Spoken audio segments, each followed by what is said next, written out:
नमस्कार, लेखणीशास्त्र न्यूजमध्ये आपण सर्व रसिक प्रेक्षक बांधवांचे स्वागत आहे। आज मुक्ताईनगर तालुका येथे भारतीय बौद्ध महासभा, समता सैनिक दल, वंचित बहुजन आघाडी व समस्त बौद्ध बांधवांच्या मार्फत बोधगया बिहार येथे घडलेल्या प्रकरणाबाबत मूक मोर्चा काढून मुक्ताईनगर तहसीलदार यांना निवेदन सादर करण्यात आले। बघूया एक झलक। तोपर्यंत बघत रहा लेखणीशास्त्र न्यूज। खानदेश विभागीय संपादक अतिक खान यांची रिपोर्टिंग। जय हिंद, जय संविधान, जय महाराष्ट्र। हे निवेदन राष्ट्रपतींच्या नावाने आम्ही तयार केलेलं आहे।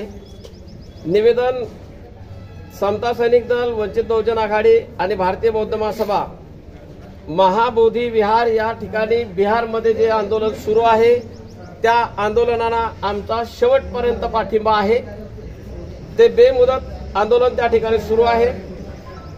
महाबोधी विहार हे जगातल्या तमाम बौद्धांचं श्रद्धास्थान, पूजनीय स्थान आहे।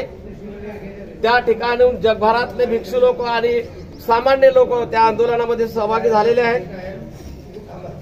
ते बौद्धांच्या ताब्यात देण्यात यावं ही आमची मागणी आहे।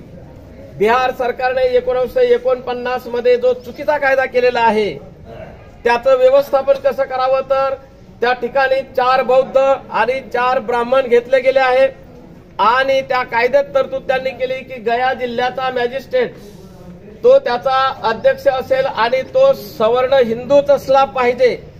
हा चुकीचा आणि खोडसार कायदा त्या ठिकाणी केला आहे आणि म्हणून बौद्धांच्या पवित्र विहारामध्ये कर्मकांड केलं जाते, पिंडदान केलं जाते, चुकीच्या प्रथा केल्या जातात।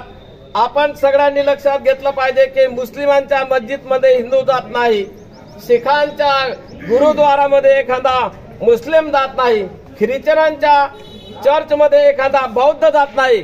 मग बौद्धांच्या महाबोधी विहारात या पवित्र ठिकाणी त्या भटा ब्राह्मणांचं काय काम आहे?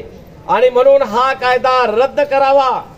घटनेच्या 13व्या कलमामध्ये ज्या वेळेला संविधान लागू झालं 26 जानेवारी 1950 पूर्वी ज्या कायदेशीर तरतुदी देशामध्ये केल्या गेल्या तरी या देशातला खोटारडा पंतप्रधान बाहेर देशामध्ये जात असताना म्हणतो मैं बुद्ध के देश से आया हूं, तिकडून मूर्त्या घेऊन येतो आणि इकडे आल्यावर बौद्धांच्या विरोधात वागतो। आजपर्यंत 26-27 दिवस झाले एकाही राज्यकर्त्याने त्या ठिकाणी थोवाड दाखवलं नाही।